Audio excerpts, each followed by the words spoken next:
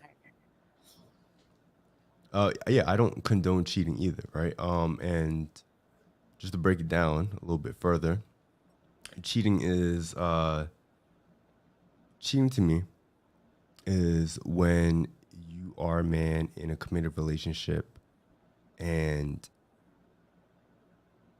you're not being honest with yourself, right? So if you developed feelings or even an attachment to another woman where you're putting your current relationship at stake financially, emotionally, physically, then that's the ultimate form of cheating because now you're putting this other woman in danger, right? Correct. If you're a man who is a provider, you're taking care of your woman, and I would say at least 80% of the financial responsibility and the burden relies on you, and you're her rock, you're her protector, you're the first line of defense when something goes bump at the night. You know, there's a knock at the door. You know you're going downstairs first. The girl doesn't even have to ask you to go downstairs. And you go out and you're exercising options, which means you're not developing any type of feelings or attachments towards the woman that you're with. Maybe you're just on a trip and you enjoy your time with the boys. Whatever happened on the trip stayed on the trip. You come back home, you love your wife. I think in some way or form, you earned that because you understood the value of what a man truly brings to a family and a household, right? And you're not going to put your woman at stake emotionally, physically, or financially with another woman compared to the other guy who is cheating and he is investing too much of himself into that other woman. Like most guys who, can't provide for one woman, they'll tend to have multiple women because they'll spread themselves so thin in the case that if one relationship fails, they'll have something else to fall back on, right? That is the highest form of cheating, and that's highly unethical because you're putting your woman at stake because all these other women are emotionally invested into that one man. Mm-hmm. So cheating and the exercising options, very different. Not every man can do it though, but a lot of men do cheat. Most men do cheat. Most men do cheat. A lot of women do too. That's why I go, oh yeah. It's recently watching a study, and honestly, the comparison of the percentages of male to female cheating are very close. It It's is, not, and yeah. it's actually increased over the years. It never actually used to be like this. In the 50s, women were rarely cheating on their husbands, and they're slowly catching up to the same rate as men. Yeah. Which is horrible. A lot of pain out there. Which is horrible. But yeah, do you see the difference between exercising options and cheating though? I believe in just communication. Communication from the very beginning. If you want to be able to exercise options, that needs to be something that's agreed upon in your relationship already. It's that way your woman knows who you are. You don't need to hide yourself. Yes and no. Sometimes, like I said, it all depends on like how you're able to have your woman align with your program and fit with your ideals. Mm-hmm. But most guys are going to cheat, especially if they have an abundance of resources and they're busy and they're hardly away at home and they're taking care of business sometimes. As long as he's not throwing it in your face and it's not being thrown back at you and it's not being spread like gossip, I don't really see an issue with it. But how are you supposed to know when it's not going to come back and bite you in the ass? Oh, because he takes care of it. Like, we're talking about the type of guy who will take care of it. How do you act like it's just so easy? Like there's not other factors that could possibly prevent it from not being perfectly cleaned up. But that's cheating. If he lets it get, that's what I'm saying. If he lets it get back If to you you, get caught, it's cheating. if you get not get caught, because she shouldn't be looking for it. Right? I don't believe that she should be going through his phone or anything. Even if he comes home with the, makeup on his shirt, let it be what it is. Turn to Ray Charles. You ain't see shit. Yeah, I mean, I'm gonna be really open here, but the way that we discovered that my dad was cheating is that he was suddenly covered in shingles. He couldn't keep the secret any longer. His body showed us that he was cheating. That's the irresponsible part. That is definitely cheating. If you come home with a disease, that's cheating. There's just more ethical ways to go about exercising options that a lot of men just aren't in tune with, right? And they get caught up in cheating and they get caught up with just not being honest with themselves if they can even afford to exercise options with the partner that they have, or if they're even in the position to do that. Most guys aren't in the position to exercise options, and they should just stay with the girl and be happy being with the girl in the way that they are now. But they are men at the end of the day, and they do have a biological urge to procreate, and they end up cheating. Yeah, if one of the things you can do is have kids, and your brain will actually slightly rewire, and you're less prone to go and step out. Oh, you're saying, okay, brainwash yourself by having kids already, and then you're less likely. Not to cheat. brainwash yourself. In male brains, once you actually have it, the moment that your partner is pregnant, your brain starts slightly rewiring to prepare you to become a father. And testosterone dips, not the testosterone, testosterone slightly dips where you are not so eager to spread your seed. you're ready to concentrate on protecting your family. Right. Okay. Yeah. I think I know what you're talking about. Yeah. Your tolerance for risk is also going to go down when you have kids, right? Yes. You're not going to be as ambitious. You're going to think about your choices a little bit more. Yeah. That aspect is true.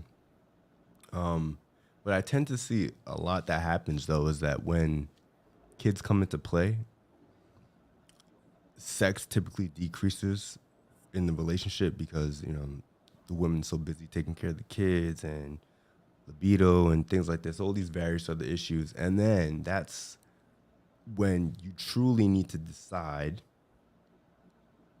what you're going to do with your woman. So that's when that communication aspect comes into play. Whereas okay, well, because of the kids, we're not having as much sex as we used to. How can we change that? Right? Yeah, that's the communication. Yeah. Right. My whole thing is I don't want people to get into relationships thinking that men are just required to be monogamous too. Like, we're not. And I think women need to be more open with the idea of sharing their man, especially if you got a good guy, especially if you got a guy who's going 50-50 with you and, he's there every day taking care of you. He's there every day listening to your problems when you come home from work. He's keeping himself in shape. He's keeping himself physically attractive for you. But the woman's doing all of these things as well. But sorry, you're getting to the point of that men are logically more prone to want to spread their sex. Okay, my bad. So yeah, those things are more important on the man's side. And if he's doing all that for you, be open to the option of sharing your guy with somebody else. Because the best gift you can give a guy is a new box. Not the same one, wrapped over and over again. Okay? I hear you. This is definitely being a matchmaker. This part of the conversation gets tricky, but my personal opinion and how I would treat my relationships is, I understand that you should not try to put men in a box, especially for too long. But that's based off of my experiences and what I've seen and what I've read. And I don't believe that marriages or relationships need to end because someone slept with someone else. It depends on the situation, but as humans, that we're animals and we like to have sex with other people. It definitely needs to, if the woman cheats, it definitely needs to end. But if the man cheats, it doesn't. That's not fair. Life's I not think fair. that women should have a chance to go and have sexual opportunities and experiences with other people just as much as men should be able to. No. You can't just blame it on your dick. Women have needs as well that are not always. We're not just blaming it on our dick. You don't bring the same level you can't of meet all of the responsibilities. needs, though. You don't have the same level of authority over the relationship the same way a man who's a leader in the relationship would have. Authority. I don't like that word. I know you don't. A lot of women don't like that word, but it is what it is. Men need to have authority. Well, men, I don't know how religious you are, but men were given authority by the Most High to have authority over their family, right? Ultimately, the guy needs to be, but what this means is that ultimately the guy needs to be the main decision maker at the end of the day. All right. Sure, if he's when going to make when you have that level of authority and the the financial responsibility and the burden of the relationship heavily depends on your actions and your choices, right? Like the women in this, the woman can lose her job and the relationship can still be okay because the man typically has no issue with working more hours to supplement that loss of income. Mm-hmm. If you flip it and the man loses his job, yes, some women will take over, but it definitely won't be for the entirety of the relationship. As soon as he loses his job, he's going to be on the timeline. That aspect right there does not put us on the same level when it comes to a relationship or dating. That's simple fact right there. All right? So when you cheat, it's the ultimate form of disrespect and loyalty because this guy is willing to provide for you in a sense where you don't have to do anything. You just have to be loyal to him Whereas if it was reverse, you would not be loyal to him if he lost his job.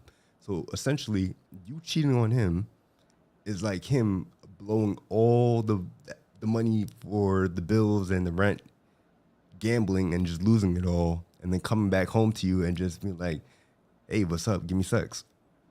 Like it's a big slap in the face.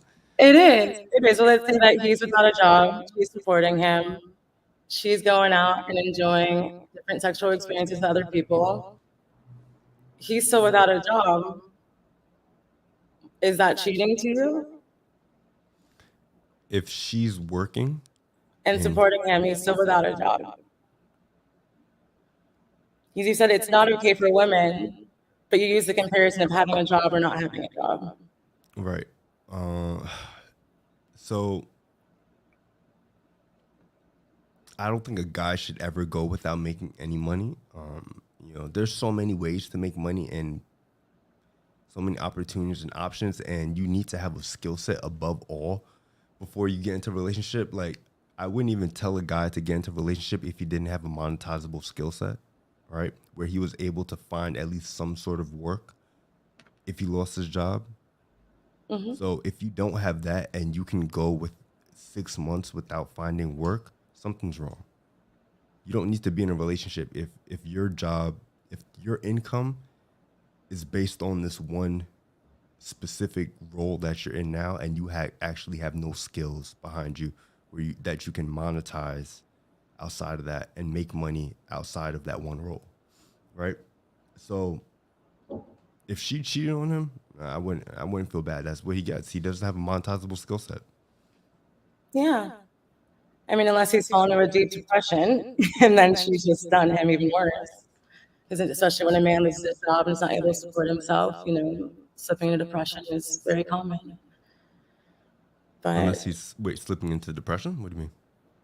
I was saying, I was just side thought in my mind in terms of it would be terrible if she couldn't cheat on him while he was depressed without a job. Oh, but they do that shit all the time. Yeah, sorry. Well, I mean, just look at the amount of guys who go to jail with a girl, right? and not even 3 months in, she's probably with his best friend who's out right now. So I mean, and then those same dudes will go self-delete themselves in the jail, right?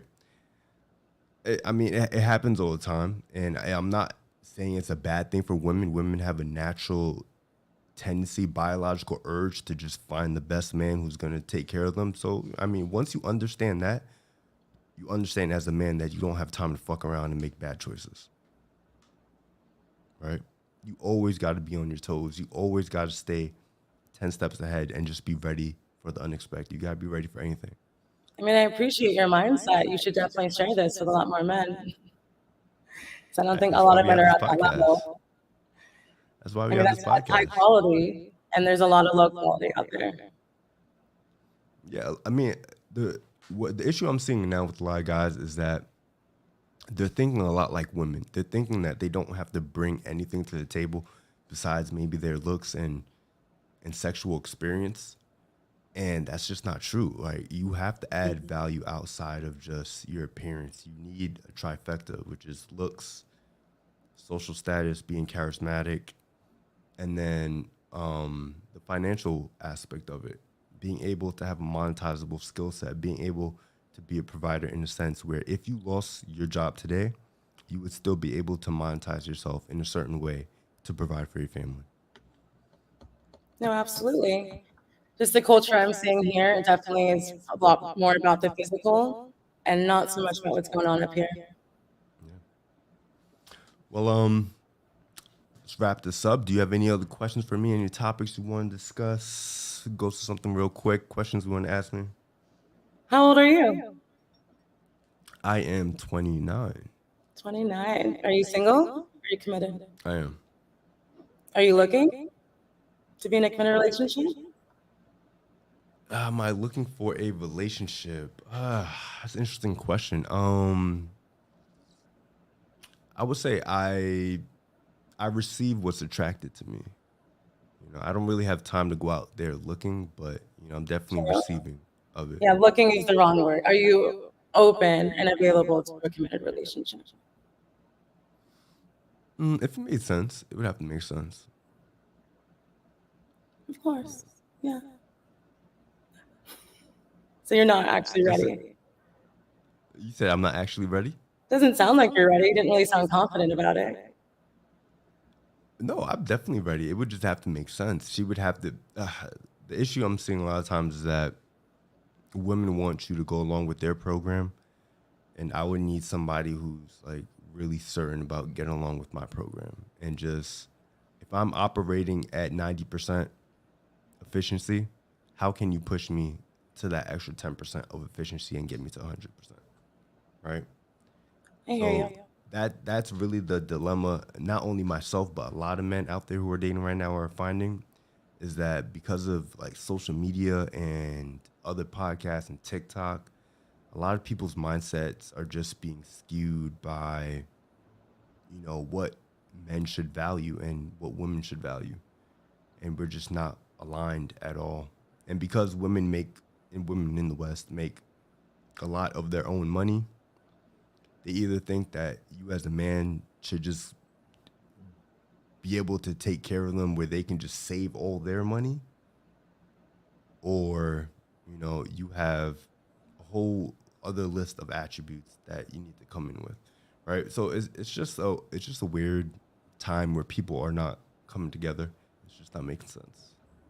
Yeah, no, I definitely am seeing it. It's a problem, but I think we're coming up with some solutions. We just need to actually listen to each other and honor each other for who we are with our energies and try to align ourselves more.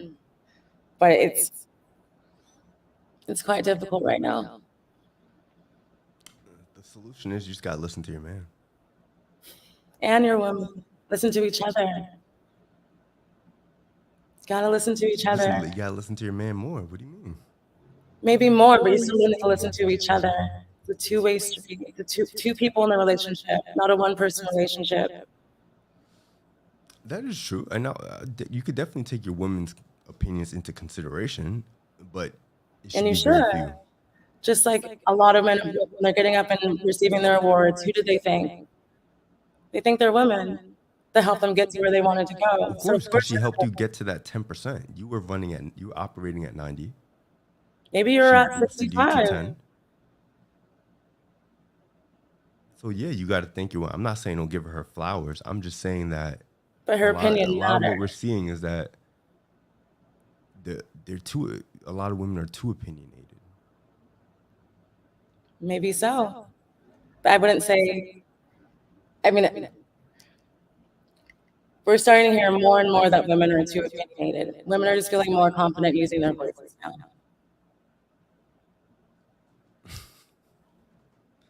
There's nothing wrong with that, in my opinion. Look how that's turning out. Look how that's turning out. Look what we're getting. Now we got a whole bunch of TikTokers and crazy women on podcasts and celebrities just talking about hot girl summer and listening to Sexy Red. So I don't think it's No, I turning out hear too you great. and saying like, yeah, make sure that he's paying for everything. If he doesn't pay for the first date, dump his ass. I'm hearing a lot of propaganda out there. But no, to me, people need to be coming in equally together, actually wanting to try to not match each other's energy, but slightly mirror and each other and fluctuate with each other.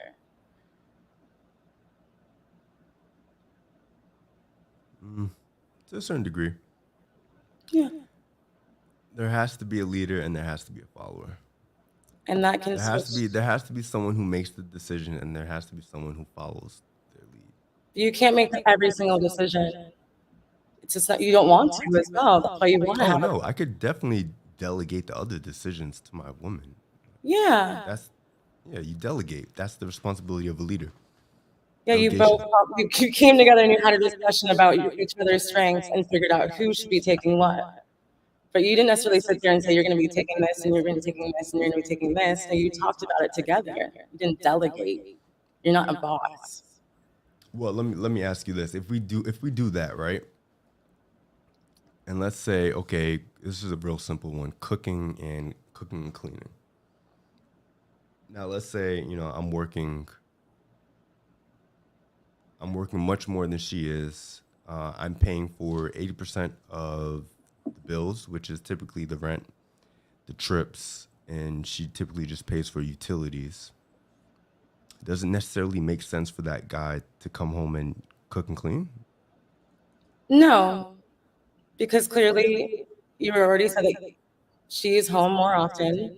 You're working more. You're bringing in more income. It's a way to balance the tables. Yeah, she can make sure that food's on the table that you paid for. Okay. How many women are actually willing to do that in the West? Very few. I'm not quite sure now because a lot of women and men are working the same amount. That's where the issue's coming in. Right, but even let's say we are working the same amount, but I'm still paying 80% of the bills. Why would it make? It's not like these women are going 50-50. Even though they're making the same amount, most relationships are not 50-50. The guy still has to pay the brunt of the bills. And I don't agree with that. That's just the way it is. And that's why he can, come home with lipstick on his shirt, and you just.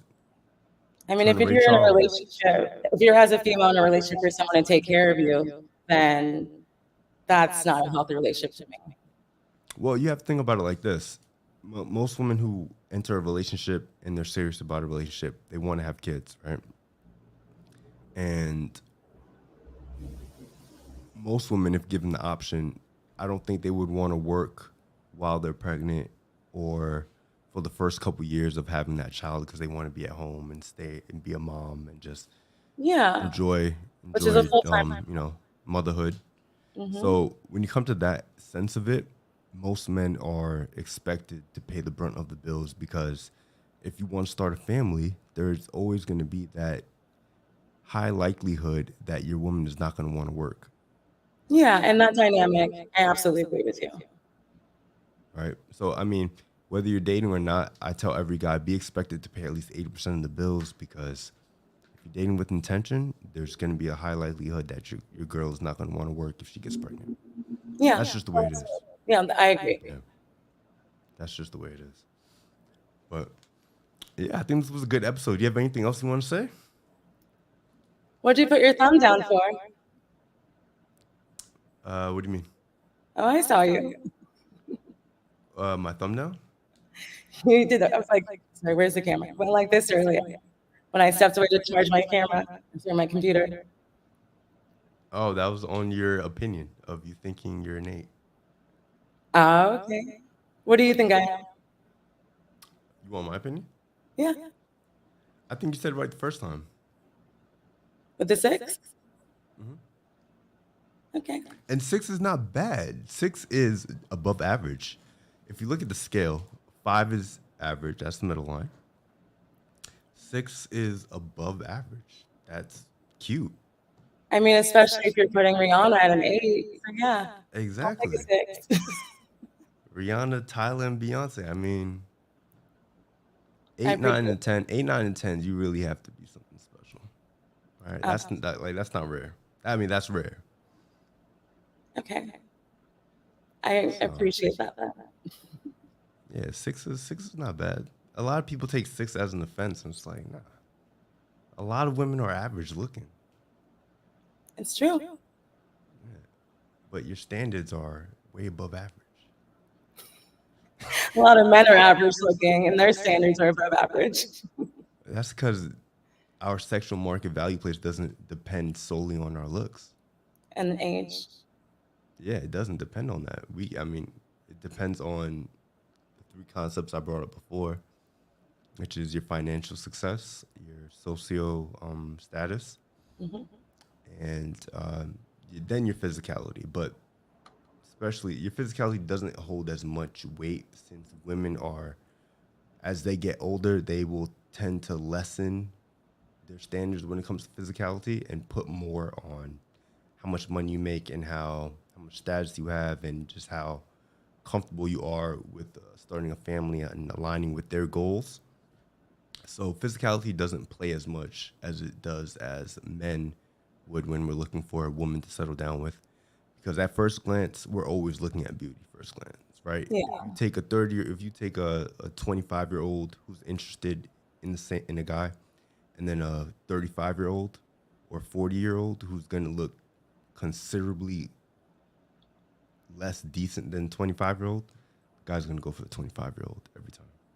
Yeah. It's the truth, but Yeah. always some exceptions. Yeah. Well, where can people find you? Shout your pages out. You know. I'm dating with Alicia, and I work for Date Smarter Matchmaking, so you can find us online on our website there. But yeah, no, just follow me on Dating with Alicia. I'm always coming out with content that I think is great. Okay, great. Well, thank you guys for tuning into the episode. We're gonna wrap this up. Hope you guys enjoyed, and we will see you again next Friday. We are out of here. All right.